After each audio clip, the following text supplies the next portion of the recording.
जो एंट्री जिस तरह हुई है ना, जो स्टाइल में, वो मुझे बहुत अच्छी लगी। पहले 2 गाड़ियां आगे आ रही हैं, पीछे इतनी 3, ज्यादा हाँ। गाड़ियां, और पीछे पूरा एम्बुलेंस भी थी, काफिला, पूरा रेंज रोवर्स ही रेंज रोवर्स। ये कहते हैं यार हमारा तन मन धन हमारी जान जो है वो हम यही धरती माँ है हमारी। PM Modi arrives eight red fort. आया ना मजा। कमाल किस्म की एक एंट्री हुई है। लाल किला बहुत प्यारा सजा हुआ है, बहुत ही खूबसूरत। ज्यादा लोग भी हैं उधर। इन दोनों में डिफरेंस क्या है? बेसिकली चीज देखनी है कि हमने दोनों में तरक्की किसने की है। वेस्ट से पैसे लेकर आप अपना सारा जो है वो पूरा करेंगे, तो फिर ऐसी सिचुएशन में जो कंट्री भी आईएमएफ के पास होगा, क्या आप उसको इंडिपेंडेंट कह सकते हैं? ना वो पीएम मोदी को निकालने लगते हैं ना, पहले गार्ड उनके सारे मुआयना वो सारा मुआयना करते हैं, वो क्लियर करते हैं, तो फिर बाहर वो कहते हैं अब दरवाजा खोलते हैं। मैं इंडियन अवाम से ये पूछना चाहूंगा कि कभी आप सोच सकते थे कि इंडिया के किसी वजीर आजम की पाकिस्तान के सड़कों पे खड़े होकर तारीफ हो रही होगी?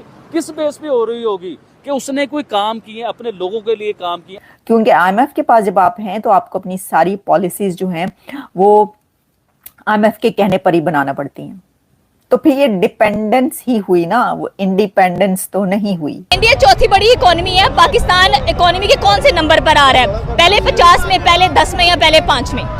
पाकिस्तान इनमें मुझे बहुत अच्छी लगी। पहले 2 गाड़ियां आगे आ रही हैं, पीछे इतनी 3, ज्यादा हाँ। गाड़ियां, और पीछे पूरा एम्बुलेंस भी थी, काफिला, पूरा रेंज रोवर्स ही रेंज रोवर्स। अच्छा, हमने जब इनकी पुरानी एक वीडियो देखी थी ना, उसमें मर्सिडीज आ रही थी, वो भी कहते हैं बुलेट प्रूफ। हाँ, फिर बाद में रेंज वो रोवर आ।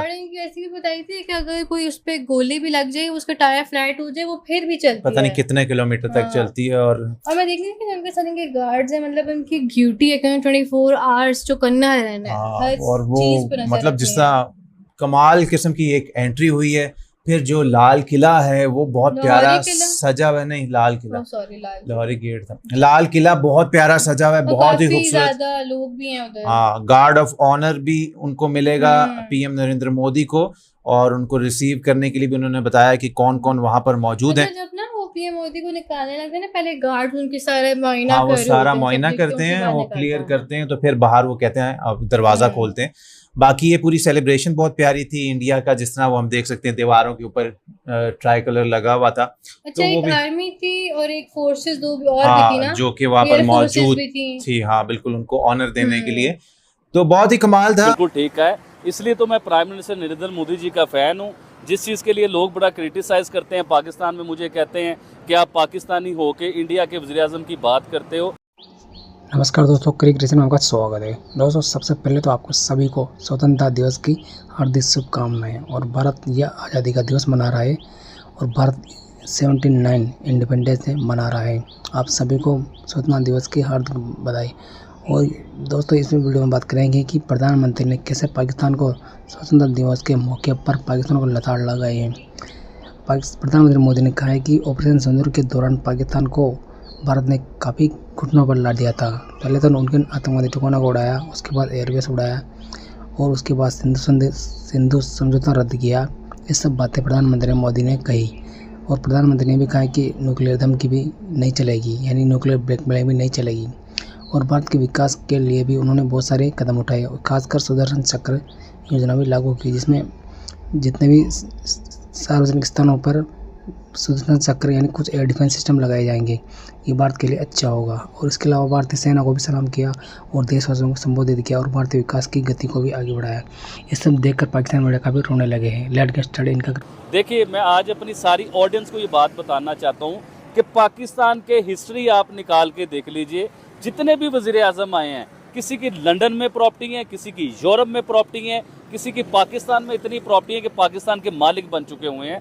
जो इधर पावर में आता है, जो गवर्नमेंट में आता है, जो वज़ीर आज़म बनता है, वो अमीर हो जाता है। अगर वो कारोबार 1 करोड़ का कर रहा है तो वो कारोबार 100 करोड़ पे उनका चला जाता है। अगर उनकी 1 कोठी है तो उनकी 20-20 कोठियाँ बन जाती हैं। तो इसी तरह ही प्राइम मिनिस्टर नरेंद्र मोदी, देखिए इंडिया तरक्की क्यों ना करे मैडम, फिर आज मुझसे आप बात करें ना ये वाली कि इंडिया तरक्की क्यों ना करे। उनके प्राइम मिनिस्टर की सिर्फ 3 करोड़ रुपए के सासे उनके जो है ना वो जाहिर हुए कि सिर्फ 3 करोड़ रुपए के उनके सासे हैं। और इनके तो ड्राइवरों के पास 3 करोड़ से ज्यादा के सासे होते हैं। 3 करोड़ से महंगी तो इनके पास गाड़ी होती है मैडम। आप इस चीज को देखें, हमारे जो वजीर आजम होते हैं ना, तो अपने बाद का पूरा सिलसिला बनाते हैं। कि मेरे बाद मेरा बेटा आएगा, मेरे बाद मेरी बेटी आएगी। मोदी साहब के बाद कौन आएगा मुझे आप बताइए। मोदी साहब का मुझे अपना घर दिखाएं जरा, किस किस्म का उनका घर है। एक सिंपल से एक रूम में रहते हैं। अच्छा, अभी रिसेंटली मैं इंडिया के यहाँ पर आबिद भाई मुझे ये बताएं कि नरेंद्र मोदी से या भारत की तरक्की से आपको क्या फायदा? बड़ी ज़बरदस्त आपने सवाल किया और बड़ा अच्छा इसका जवाब भी है।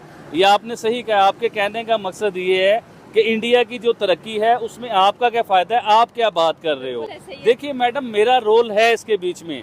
आज मैं ये बात करूँगा तो मेरी आवाम में शऊर आएगा ना कि देखिए एक सिंपल इंसान वज़ीर आज़म है, 150 करोड़ से ज़्यादा की आबादी का वो वज़ीर आज़म है। क्या उसे प्रोटोकॉल नहीं चाहिए?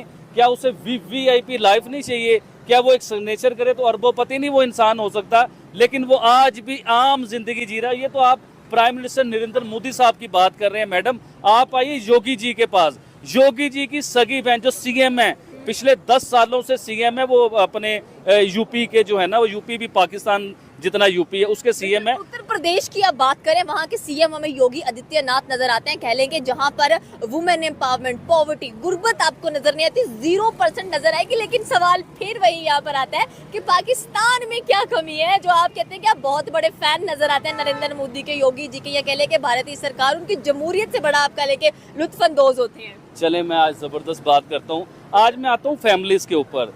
आप इमरान खान साहब की फैमिली निकाल के देख लीजिए, उनके बहन और भाई क्या कर रहे हैं। आप प्राइम मिनिस्टर जो है शहबाज शरीफ साहब, इनके भाई बहन, उनके भतीजे भांजे, उन्हें आप निकाल के देख लीजिए। इसी तरह जरदारी साहब की आप फैमिली निकाल के देख लीजिए। इसी तरह इंडिया में आप आ जाएं, जो इस टाइम इंडिया के वज़ीर आज़म हैं, उनके बहन भाइयों के पास क्या प्रॉपर्टीज़ हैं और उस वज़ीर आज़म के पास क्या प्रॉपर्टी है। इसी तरह ही आप योगी जी आदित्यनाथ जो हैं, इनकी आप आ जाएं। इनकी तो बहन आज भी जो बड़ी मशहूर थी, जो आपने सुना होगा कि वो फूलों की दुकान चला रही हैं, लेकिन ऐसा नहीं है। एक छोटा सा जो पठारा टाइप एक दुकान होती है ना, जिसे आप छोटी सी दुकान कहते हैं, चाय की दुकान आप कहते हैं, जिसमें आप बिस्किट वगैरह ऐसी चीजें होती हैं। चाय का ठेला बेसिकली कहते हैं कि जो लगाया जाता है। आज वैसे भी भारत में चाय वाले बड़े फेमस है। आप मुझे ये बताएं, भारत को अपना दुश्मन समझते हैं आप? इंडिया लगता है आपका दुश्मन है पाकिस्तान का? नहीं है दुश्मन हमारा। तो फिर हम उन्हें दुश्मनी क्यों लेके बैठे हुए हैं? क्यों कहते हैं कि वो हमारा सबसे बड़ा दुश्मन है? नहीं, मैं नहीं कहता। आप नहीं कहते वो दुश्मन है? आपको लगता है कि भारत दुश्मन है हमारा? नहीं है। मतलब यहाँ की आवाम भी कहती है कि भारत हमारा दुश्मन नहीं है। और स्पेशली अगर आबिद भाई की बात की जाए तो वो भी कहते हैं कि वो हमारे दुश्मन नहीं है, वो उनके बहुत बड़े फैन नजर आते हैं। आदित्य योगीनाथ की भी उन्होंने बात की, उसकी बहन का भी जिक्र किया। चलिए मुझे ये बताएं कि अगर हम लोग एजुकेशन की बात कर लें, या कह लें कि अगर हम लोग एग्जाम्स की बात करें, तो आपको क्या लगता है कि नरेंद्र मोदी ने क्या कुछ करवा दिया एग्जाम्स के अंदर, या उत्तर प्रदेश की बात करेगा तो? जी मैडम, आपने बड़ी ज़बरदस्त मुझसे सवाल किया। पाकिस्तान में जो स्टडी का लेवल है ना, जो क्वालिटी ऑफ स्टडी है हमारे पास, उसके बारे में मैं आपको बताना